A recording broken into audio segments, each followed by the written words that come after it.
नमस्कार दोस्तों, मैं हेमलता गंगाधर गोड़ियाले आप सभी का हमारे YouTube चैनल हमारी संस्कृति HG में स्वागत करते हैं।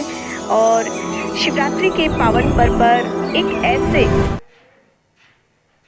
महादेव के आपको दर्शन कराते हैं जो अचलेश्वर महादेव के नाम से जाने जाते हैं। ब्लॉग मेरा थोड़े से लेट आया है, इसके लिए आप लोगों का सॉरी कहती हूँ, लेकिन ये जो पल हम आपके साथ शेयर करते आए हैं तो उसी श्रृंखला में आज आपको चलिए महादेव के हम दर्शन कराते हैं। और ये देखिए विशाल भीड़ आप शिवरात्रि के दिन। और इस मंदिर की खासियत ये है कि शिवरात्रि के एक दिन पहले से ही यहाँ पर लाइंस लग जाती हैं, पूरा दिन पूरी रात, और अगली शिवरात्रि की रात्रि से लेके सुबह तक ऐसे ही भीड़ आपको देखने को मिलेगी। और जो शिव भक्त हैं, जो शिव को मानने वाले हैं, उनकी बड़ी अटूट विश्वास, और शिवरात्रि के दिन तो कुछ ज़्यादा ही विश्वास होता है। और ये जो भीड़ है आप देख रहे हैं, महादेव के प्रति जो एक आस्था है, और ऐसा नहीं है, पूरे ग्वालियर में जितने भी शिव मंदिर हैं वहाँ पर इसी तरह की भीड़ भाड़ आपको देखने को मिलेगी शिवरात्रि के दिनों में। और इस मंदिर की खासियत ये है कि पहले भी हम आपको इसके बारे में बता चुके हैं अचलेश्वर महादेव के नाम से। अगर आप लोग ज़्यादा जानना चाहते हैं शिव के बारे में तो आप सर्च करके स्क्रॉल करके देख सकते हैं हमारे पिछले वीडियो में अचलेश्वर महादेव। तो इस मंदिर के बारे में हम आपको ये बताना चाहते हैं कि अचलेश्वर महादेव नाम कैसे पड़ा। इसका कारण है कि अचल होना और अपनी जगह से टस से मस ना होना। तो जब यहाँ से सेना निकलती थी, सिंधिया राज शासन करते थे उस समय, तो ये अवरोध जो होता था तो उसको हटाने के लिए कई हाथी और रस्सियों की मदद से, चैन की मदद से उस शिवलिंग को हटाया गया जो उनको पत्थर के रूप में लगता था।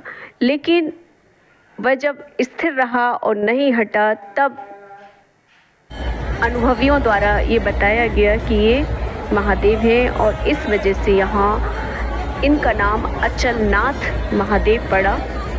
और बड़ी ही अटूट आस्था विश्वास है यहाँ के लोगों का।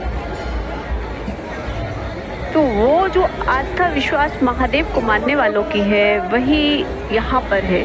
तो अचलेश्वर महादेव के नाम से ये मंदिर जाना जाता है, और बड़ी ही अटूट श्रद्धा भाव के साथ।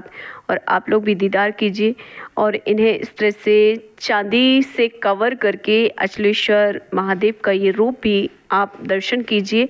और पहले भी हम आपको इनके विग्रह के शिवलिंग के दर्शन करा चुके हैं। तो शिवरात्रि के पावन पर्व पर महादेव का ध्यान करना, उन्हें पूजा अर्चन करना और उनके दर्शन करना भी बहुत बड़ी श्रद्धा मानी जाती है लोगों की। और अपने विश्वास के साथ, आस्था के साथ महादेव के दर्शन करने के लिए शिवरात्रि पर एक विशाल आयोजन होता है। यहाँ दिन रात का एक कार्यक्रम तो होता ही है, साथ में आम दिनों पर आप सोमवार के दिन ही नहीं, श्रावण मास में साथ ही साथ जो प्रतिदिन दर्शन करने आते हैं महादेव के, जो बीचों बीच ये स्थान है ग्वालियर शहर में, देखने लायक एक अलग ही जगह है। और अगर आपका अटूट विश्वास है महादेव में तो आप लोग ज़रूर दर्शन कीजिए। ग्वालियर शहर के लिए तो ये बड़ा ही अद्भुत मंदिर है। लेकिन अगर आप और शिवालय के दर्शन करते हैं तो यहाँ ज़रूर आइए। साथ ही यहाँ पर राम दरबार भी है। तो ये देखिए राम जी के विग्रह हैं, माता जी का विग्रह है, और एक अलग ही माहौल होता है शिवरात्रि के दिन। यहाँ शिव जी की बारात भी निकाली जाती है, पूरा शिव विवाह होता है। और हमारी कोशिश रही कि आपको अपनी संस्कृति के अंतर्गत जो भी हमारे देश का कल्चर है उससे अवगत कराया जाए। तो उसी श्रृंखला में शिवरात्रि के इन पर्वों पर जब हम लोग गए तो आप लोगों को इन पलों से जोड़ना हमारा पहला कर्तव्य बनता है। तो ये देखिए महादेव की भीड़ और महादेव को मानने वाले। और यकीन नहीं मानेंगे, जब हम लोग यहाँ आए और लाइन में लगे तो मुश्किल लगी हमें ज़रा सी दूरी पर मंदिर में दर्शन करने मात्र के लिए 2.5 से 3 घंटे लाइन लगी। कई लोग पूरी रात खड़े होकर यहाँ दर्शन करने के लिए खड़े रहते हैं और एक दिन पहले, शिवरात्रि के एक दिन पहले से ही यहाँ इस तरह की भीड़ आपको देखने को मिलेगी। और ये देखिए, हमारा कल्चर ही कुछ ऐसा है, हमारी संस्कृति। आप सभी जानते हैं कि हमारे जो देश का कल्चर है, हमारी जो संस्कृति है, वो इन्हीं चीज़ों के लिए जानी जाती है।